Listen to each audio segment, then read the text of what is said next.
Hello everyone. आज हम लोग एक बहुत छोटा-सा टॉपिक पढ़ने जा रहे हैं, क्योंकि आज 1 फरवरी है, आज बजट रिलीज़ हो रहा है, प्रेज़ेंट हो रहा है।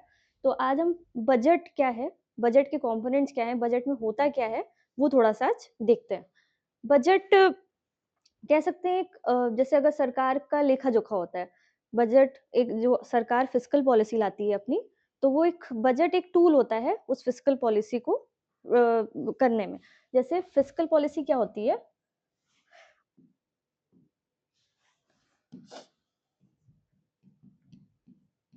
फिस्कल पॉलिसी मतलब क्या? फिस्कल पॉलिसी है कि आपका इसमें एक जगह टैक्सेशन होगा और एक जगह एक्सपेंडिचर होगा। इसी को देखने के लिए ये पॉलिसी लाई जाती है कि कितना एक टैक्सेशंस, क्योंकि सरकार को भी पैसे चाहिए, तो पैसे कहाँ से आते हैं? टैक्स से और भी चीज़ों से, और उसको एक्सपेंडिचर भी करना होता है। तो इस चीज़ को कंट्रोल करने के लिए सरकार फिस्कल पॉलिसी बनाती है और बजट इसी फिस्कल पॉलिसी को रियलाइज़ करने का एक टूल होता है, ठीक है? तो अब हम लोग ये देखते हैं कि बजट को अगर हम सरल भाषा में देखना चाहें तो हम एक एग्जाम्पल से देख सकते हैं कि अगर हमें घर का बजट बनाना हो, तो हम घर का बजट कैसे बनाते हैं? जैसे लेट्स सी कि अगर एक बजट है घर का, ठीक है? हम लोग के पास पैसे आते हैं, हम उसको खर्चा करते हैं। वही बजट होता है, हम लोग को बजट बनाना होता है। तो अगर घर पे देखें, तो हमारे पास आता कहाँ से है? देखिए, बजट में 2 चीज़ें होती हैं। जो पैसा जब आता है, तो उसको रिसीट कहते हैं, और जब पैसा जाता है, तो उसको एक्सपेंडिचर बोलते हैं। तो हमारे घर में पैसा कहाँ-कहाँ से आता है? ये है वही रिसीट। पैसा कहाँ से आता है? आपके घर में मम्मी-पापा, भाई-बहन जॉब करते होंगे, उसकी सैलरी आती है, ठीक है? प्रॉफ़िट आता होगा, कोई बिज़नेसमैन होगा तो, या बिज़नेस वूमेन जो भी। उसके बाद कहीं आपने कोई प्रॉपर्टी अपनी रेंट पे रख रखी है, वहाँ से रेंट आता होगा। या आपने किसी को लोन दिया था, तो उसका इंटरेस्ट आ रहा होगा। ये सारी चीज़ें हमारी रिसीट में आएँगी, ठीक? तो इंटरेस्ट रिसीव्ड, ठीक? 2 तरह की रिसीट होती हैं। अभी उसका हम डिफरेंशिएशन देखेंगे, पर एक रिसीट ये हो गई, और दूसरी तरह से पैसा किधर से आता है? अगर आपने लोन लिया हो किसी से या बैंक से लोन लिया हो, तो लोन टेकन, ठीक? या आपने कुछ अपनी कोई प्रॉपर्टी सेल करी हो, प्रॉपर्टी सेल कर दी हो। जैसे लोग घर बेचते हैं, अपनी पुरानी कार है, वो बेचते हैं, ठीक? अब इन दोनों में डिफरेंस क्या होता है? इन दोनों रिसीट्स में डिफरेंस क्या होता है? ठीक? ठीक है? अब इन दोनों रिसीट्स में डिफरेंस क्या है? इन दोनों रिसीट, इस वाली रिसीट में जो आपकी सैलरी, प्रॉफिट, रेंट या इंटरेस्ट रिसीव हो रहा है, इसमें आपकी एसेट या लायबिलिटी पे कोई फ़र्क नहीं पड़ रहा। मतलब ये जो आपकी सैलरी आ रही है, इससे मतलब आपको कोई नया एसेट नहीं बन रहा है, ये रेगुलर है, सैलरी हर महीने आएगी ही आएगी। प्रॉफिट हो रहा है, रेंट आएगा ही आएगा, तो ये इसमें एसेट और लायबिलिटी का कोई मतलब नहीं है। एसेट और लायबिलिटी क्या होती है? बेसिक डिफरेंस होता है। एसेट वो चीज़ होती है जिस पे आपकी ओनरशिप है, और लायबिलिटी वो होती है जिस पे आपकी ओनरशिप नहीं है। एसेट आपकी वैल्यू जनरेट करता है, लॉन्ग टर्म प्रॉफिट के लिए होता है, लायबिलिटी में ऐसा नहीं होता है, वो शॉर्ट टर्म के लिए होता है, और वो आपको एक्सपेंडिचर कराएगा, ठीक है? ये वाली जो रिसीट है, जो आती है, जो आपका लोन है, ये लोन जो आपने लिया, ये आपका लायबिलिटी बन गया, क्योंकि आपको लोन चुकाना पड़ेगा, ठीक? तो ये लायबिलिटी बन गया। प्रॉपर्टी आपने बेची, तो जो है हाउस जो है आपने बेच दिया अगर, तो आपके पास आपने असेट को बेचा, तो आपके पास पैसा आया, ठीक? तो यहाँ पे असेट और लायबिलिटी की बात होती है, यहाँ पे नहीं होती है। उसके बाद अगर हम अब इसमें घर पे रिसीट हुई, यहाँ पे इनकम हुई है, मतलब यहाँ पे पैसा आया है, तो पैसा जाएगा भी, तो उसको हम लोग क्या बोलेंगे? एक्सपेंडिचर। अब सोचिए, अगर रिसीट ऐसे आई है, यहाँ पे पैसे आए हैं, तो हमारे पैसे जाएँगे कैसे? अगर हम रेंट पे रह रहे हैं, तो हमें रेंट देना पड़ेगा, और उसके बाद अगर हमने वो लोन लिया है, तो हमें इंटरेस्ट देना पड़ेगा, ठीक? और ये अभी घर की बात हो रही है, अगर हमें कुछ खरीदना है, ग्रोसरीज़ हैं, ठीक? हमें सब कुछ सामान खरीदना है, वो उसमें एक्सपेंडिचर होगा, या हमें कोई यूटिलिटी जैसे कि पानी का बिल और बिजली का बिल, ये सब चीज़ें यहाँ पे खर्चा होगा। फिर दूसरा तरह का एक्सपेंडिचर, अब यहाँ पे एसेट और लायबिलिटी वाली बात नहीं है, यहाँ पे कोई आपकी लायबिलिटी नहीं बन रही, यहाँ पे कोई आपका एसेट नहीं बन रहा। दूसरा एक्सपेंडिचर, ठीक, आपने कोई लोन लिया था, अब उसको लोन आपको चुकाना है, तो लोन पे करना है, ठीक। उसके बाद आपको कोई चीज़ खरीदनी है, जैसे कोई बड़ी, जैसे कोई हाउस खरीदना है, लैंड खरीदनी है, तो वो आपने खरीदा है, ठीक है। तो ये यहाँ पे अगर आपने लोन पे कर दिया, तो यहाँ पे आपकी लायबिलिटी कम हो गई, ठीक। और यहाँ पे अगर आपने हाउस या लैंड खरीदा है, तो आपका ये एसेट बन गया। तो 2 तरह के एक्सपेंडिचर हो गए और 2 तरह के रिसीट हो गए। तो जहाँ पे भी अब इन दोनों में डिफरेंस क्या है? इन दोनों में और इन दोनों में एसेट और लायबिलिटी का डिफरेंस है। तो जहाँ पे भी एसेट और लायबिलिटी की बात आती है, वहाँ पे हो जाता है कैपिटल। तो इस रिसीट को हम लोग बोलेंगे कैपिटल रिसीट, ठीक। और जहाँ पे यहाँ पे भी एसेट और लायबिलिटी की बात हो रही थी, तो ये एक्सपेंडिचर भी क्या हो गया? Capital expenditure.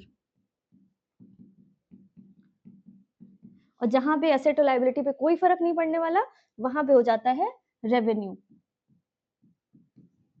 तो ये हो गया रेवेन्यू रिसीट, और यहाँ पे भी कोई एसेट और लायबिलिटी पे फर्क नहीं पड़ा, तो ये हो गया रेवेन्यू एक्सपेंडिचर, ठीक है। तो हमारे पास 2 तरह की रिसीट हो गई, रेवेन्यू रिसीट और कैपिटल रिसीट, और इसमें क्या हो गया? रेवेन्यू एक्सपेंडिचर और कैपिटल एक्सपेंडिचर। अब ये था हम लोग का घर का बजट। सिमिलर वे में गवर्नमेंट का बजट बनता है। तो गवर्नमेंट का बजट कैसे होता है?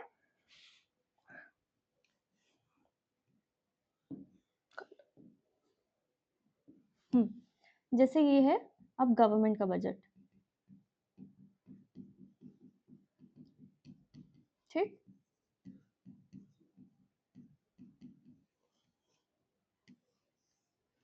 अब इसमें भी 2 तरह की रिसीट होंगी, 2 तरह के एक्सपेंडिचर होंगे। तो पहली रिसीट क्या हुई? सरकार की। कहाँ से पैसा आता है सरकार के पास? टैक्स। टैक्स से पैसा आता है। टैक्स भी कई तरह के होते हैं, उसमें क्या होता है? आपकी इनकम पे टैक्स लगता है, ठीक। उसके बाद आपकी जो कॉर्पोरेशन टैक्स होता है,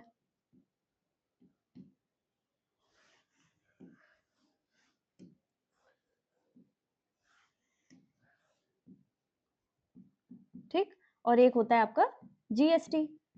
तो ये हो गई टैक्स से रिसीट, टैक्स से पैसा आने वाला, ये रेगुलर है, इस पे कोई एसेट या लायबिलिटी नहीं बन रही सरकार की, ठीक। उसके बाद फीस है, फाइन लगते हैं, ठीक। या इंटरेस्ट आपका कोई है जो कोई पे कर रहा है, तो आपको इंटरेस्ट मिल रहा है, ये सब रेगुलर वाले हैं। और इससे कोई एसेट नहीं बन रहा है, सरकार की कोई लायबिलिटी बन रही, तो ये वो वाली रिसीट है, ठीक है। उसके बाद दूसरी रिसीट, सरकार को कहाँ से पैसा आता है दूसरी जगह से? पहला लोन, आपने लोन लिया, आपके पास पैसे आए, लोन टेकन, ठीक। दूसरा, आपने अपनी प्रॉपर्टी बेची, सरकार की सरकारी भाषा में बोलेंगे आपने डिसइन्वेस्टमेंट कर दिया जैसे, ठीक। या अदर्स। अब यहाँ पे लोन आपने लिया, तो ये आपकी लायबिलिटी बन गई, ठीक है। और डिसइन्वेस्टमेंट किया, तो आपने अपनी एक असेट को आपने अपना ओनरशिप आपने उसको दे दी, पूरी नहीं दी। डिसइन्वेस्टमेंट और प्राइवेटाइजेशन में यही फर्क होता है कि जहाँ पे सरकार की ओनरशिप 50% से ज्यादा है, भले ही 100% ना हो, तो वहां होता है डिसइन्वेस्टमेंट। और प्राइवेटाइजेशन मतलब सरकार की जो ओनरशिप है वो 51% से भी कम हो जाए, तब होती है प्राइवेटाइजेशन, ठीक है। तो ये आपका रिसीट हो गया, ये हो गया दर। उसके बाद अब सरकार का खर्चा कहाँ होता है?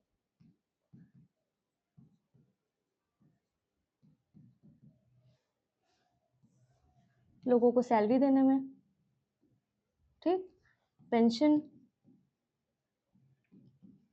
ठीक है। और जो हाँ, ये सब्सिडी या कोई आप इंटरेस्ट पे कर रहे हो,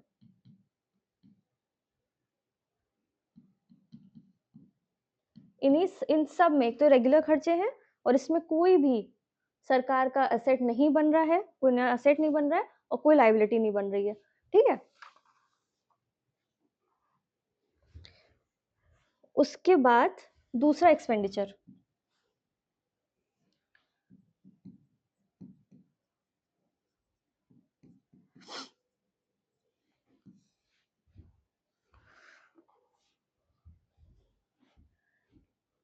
इसमें हुआ आपका सरकार अगर कोई इंफ्रास्ट्रक्चर बनाती है, जैसे अगर रोड्स बन रहे हैं, ब्रिजेस बन रहे हैं, यहाँ पे कैपिटल का जनरेशन हो रहा है। ठीक है, तो यहाँ पे है तो ये एक्सपेंडिचर, पर इससे आपका असेट क्रिएशन हो रहा है। ठीक है, और उसके बाद आपने कोई पहले लोन लिया होगा, आपको उसको रिपे भी तो करना है, तो लोन रिपेड भी हो गया। तो यहाँ पे आपका क्या हुआ, एक्सपेंडिचर जो था ये आपने जो एक्सपेंडिचर किया इसमें रोड्स, ब्रिजेस एटसेट्रा ये सब बनवाया, और अगर आपने कोई लोन लिया था, आपने उसको वापस किया, खर्चा हुआ ना आपका, तो आपकी लायबिलिटी कम हो गई और यहाँ पे असेट का वो असेट भी बन गया। तो अब यहाँ पे भी जहाँ पे आपका असेट और लायबिलिटी की बात आती है, जहाँ पे आपका असेट बन रहा है या लायबिलिटी बढ़ रही है, तो वहां पे हम लोग क्या कहते हैं, कैपिटल। तो ये हो गया कैपिटल रिसीट, जहाँ पे आपका लोन्स, डिसइन्वेस्टमेंट, अदर्स ये सब होगा।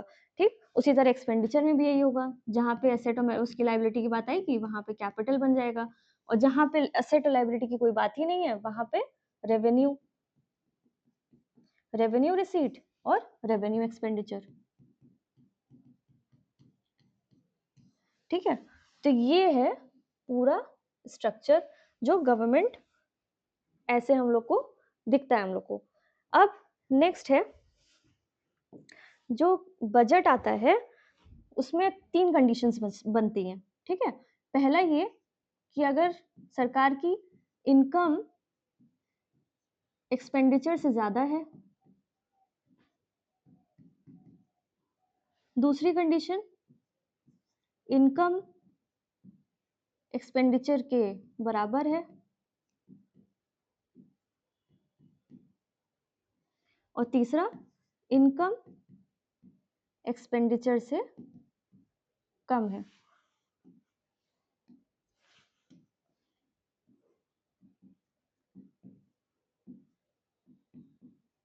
ठीक है, तो इन तीनों कंडीशंस में हम क्या कहेंगे, जब हमारी इनकम ज्यादा होती है और खर्चे कम होते हैं तो उसको क्या बोलते हैं, सरप्लस बजट। ठीक, उसके बाद अगर इनकम एक्सपेंडिचर के बराबर है तो उसको बोलेंगे बैलेंस्ड बजट। और अगर इनकम कम है, खर्चे ज्यादा हैं, तब हम बोलेंगे deficit budget.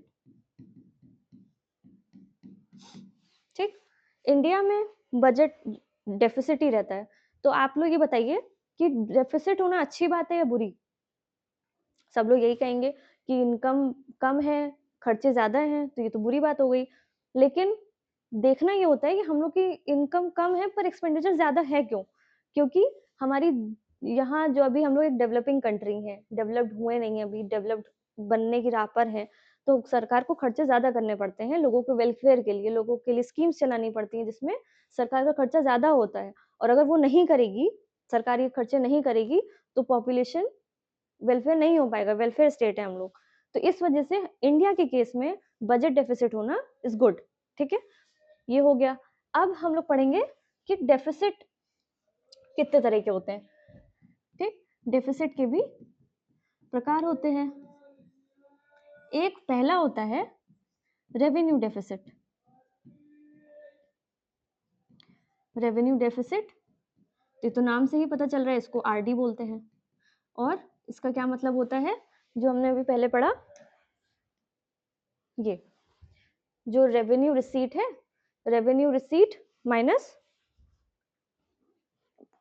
Revenue expenditure minus revenue receipt. ठीक है, तो क्या होता है, एक तो डेफिसिट होने का मतलब क्या है, सपोज करिए अगर डेफिसिट का मतलब है कि अगर हमारे पास 50 रुपए इनकम है, ठीक, और ₹70 का एक्सपेंडिचर है, ठीक है, रेवेन्यू वाले पार्ट में। जैसे टैक्स में हमारे पास आ रहा है ₹50, लेकिन हमारा खर्चा जो हो रहा है सैलरी वगैरह देने के लिए वो हो रहा है ₹70, तो हमारा हो गया रेवेन्यू डेफिसिट। तो हम लोग क्या माइनस करेंगे, कैसे फॉर्मूला बनेगा, रेवेन्यू डेफिसिट का revenue expenditure minus revenue receipt is equal to RD। अब ये वाली डेफिसिट गड़बड़ है, क्यों? क्योंकि ये क्या दिखा रही है कि सरकार के पास रिसीट में टैक्सेस में इतना पैसा नहीं आ रहा है कि वो स्कीम्स नहीं, लोगों को सैलरी नहीं दे पा रही, पेंशन देने में प्रॉब्लम हो रही है, सब्सिडी नहीं दे पा रही, तो ये डेफिसिट गड़बड़ है कि हमारे पास इतना पैसा हम लोग के पास नहीं है कि हम किसी जो हमारे सरकारी लोग हैं उनको सैलरी दे सकें। तो ये चीज गड़बड़ है और इसको इसलिए हम लोग जीरो करने की बात करते हैं कि रेवेन्यू डेफिसिट नहीं होना चाहिए, ठीक है। उसके बाद और कौन से डेफिसिट होते हैं, दूसरा होता है इफेक्टिव रेवेन्यू डेफिसिट, ठीक। अब जब सरकार से कहा जाएगा कि आपका इतना ज्यादा डेफिसिट है, आप इस डेफिसिट को कम करिए, तो सरकार का क्या कहेगी कि ठीक है रेवेन्यू डेफिसिट, लेकिन उसमें से वो पार्ट आप माइनस कर दीजिए जो हम एक कुछ ग्रांट्स देते हैं स्टेट्स को। हम अगर स्टेट्स को सरकार सेंट्रल गवर्नमेंट ग्रांट्स कुछ दे रही है और उस ग्रांट्स से स्टेट गवर्नमेंट कैपिटल या असेट कंस्ट्रक्ट कर रही है। जैसे अगर हमने मान लिया कि पार्लियामेंट ने या सेंट्रल गवर्नमेंट ने उत्तर प्रदेश को ग्रांट्स में पैसे दिए, तो उस पैसे से अगर उत्तर प्रदेश ने कुछ एक्सप्रेस वे बना दिया या कोई ब्रिज बना दिया, कोई रोड बना दी, तो वो तो हमारा कैपिटल जनरेशन हो गया ना, तो वो डेफिसिट में कहाँ आएगा। तो सरकार कहती है कि अगर आपको डेफिसिट सही में अगर कैलकुलेट करना है तो आप उस चीज को माइनस कर दीजिए जिससे हमारा कैपिटल जनरेशन हो रहा है। तो इफेक्टिव रेवेन्यू डेफिसिट यानी कि ERD का फॉर्मूला क्या होता है, रेवेन्यू डेफिसिट, ये वाला revenue deficit minus grants given to states which ultimately generates capital formation।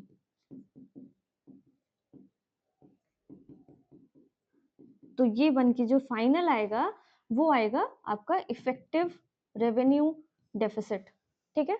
जाहिर सी बात है रेवेन्यू डेफिसिट से थोड़ा कम होगा, तो ये होता है रियल डेफिसिट जो कहा जाता है, ठीक है। उसके बाद तीसरा है फिस्कल डेफिसिट।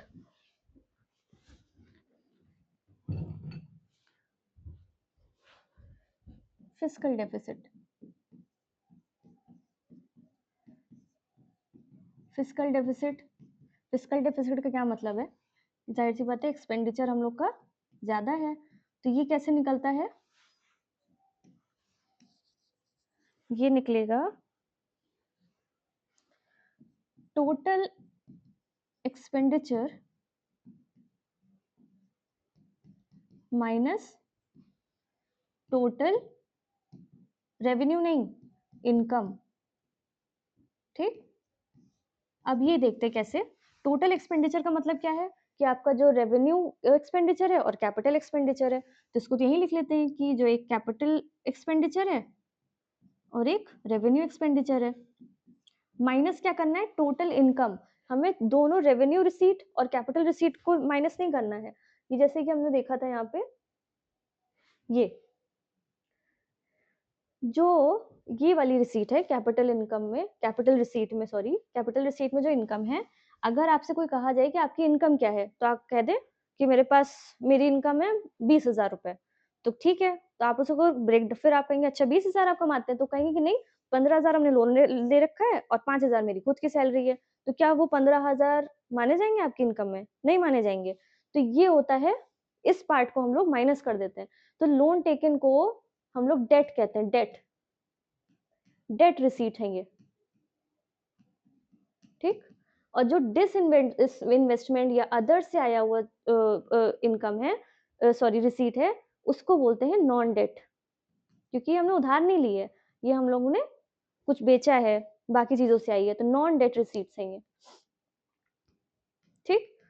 तो हम लोग अब जो है तो हम लेंगे रेवेन्यू रिसीट, टोटल एक्सपेंडिचर में से टोटल इनकम माइनस करनी थी ना, तो टोटल एक्सपेंडिचर हो गया कैपिटल एक्सपेंडिचर और रेवेन्यू एक्सपेंडिचर, और इधर रेवेन्यू रिसीट जो ऊपर थी minus non debt, sorry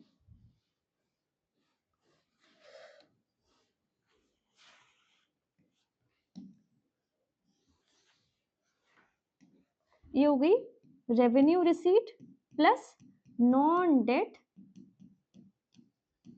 capital receipt. हम पूरी कैपिटल रिसीट नहीं ले रहे हैं क्योंकि उसमें लोन्स भी हैं, ठीक। तो ये हो गई हमारी फिस्कल डेफिसिट। तो इन दोनों से जो माइनस करके आएगा वो हमारा आएगा फिस्कल डेफिसिट, ठीक। फिस्कल डेफिसिट निकालने के 3 फॉर्मूले होते हैं, पहला आप लोगों ने ये देख लिया। दूसरा जो हमारा फिस्कल डेफिसिट ऐसे भी निकलता है कि अगर हमारा जो टोटल रिसीट है, टोटल रिसीट्स अगर हमको दूसरी भाषा में लिखना है, होती वही चीज़ है, बस अगर कहीं एग्जाम में ये आ गया कि टोटल रिसीट्स मतलब रेवेन्यू कैपिटल दोनों मिला के, टोटल रिसीट्स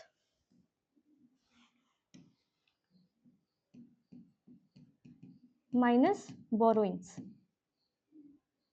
ठीक। तो हमने बोरोइंग वही लोन वाला पार्ट माइनस कर दिया तो हमारा फिस्कल डेफिसिट आ गया। उसके बाद तीसरा होता है कि फिस्कल डेफिसिट होता क्या है, बेसिकली बोरोइंग्स ही होती हैं।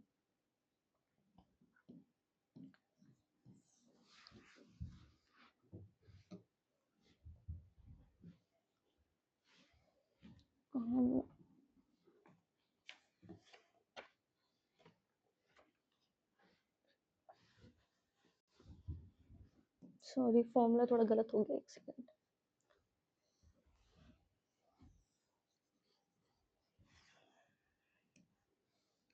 दूसरा फॉर्मूला होता है fiscal deficit is equal to total expenditure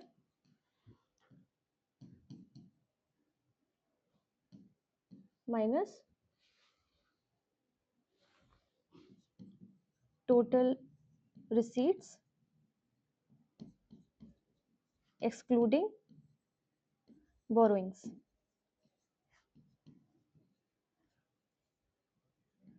formula same है, बस उसको कहने का तरीका है कि नॉन डेट कैपिटल रिसीट को हम जोड़ते हैं, डेट वाली को छोड़ देते हैं। यहाँ पे हम लोग ऐसे भी लिख सकते हैं कि टोटल एक्सपेंडिचर में से टोटल रिसीट्स माइनस कर रहे हैं लेकिन बोरोइंग्स को नहीं माइनस कर रहे हैं, ठीक है। तो ये हो गया हमारा फिस्कल डेफिसिट। बस इतना ही था।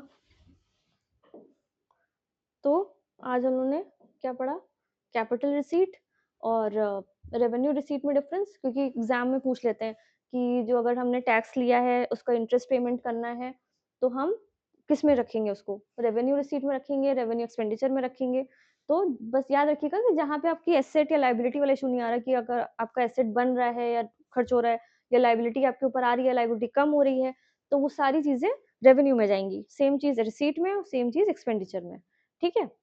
So that's it, thank you.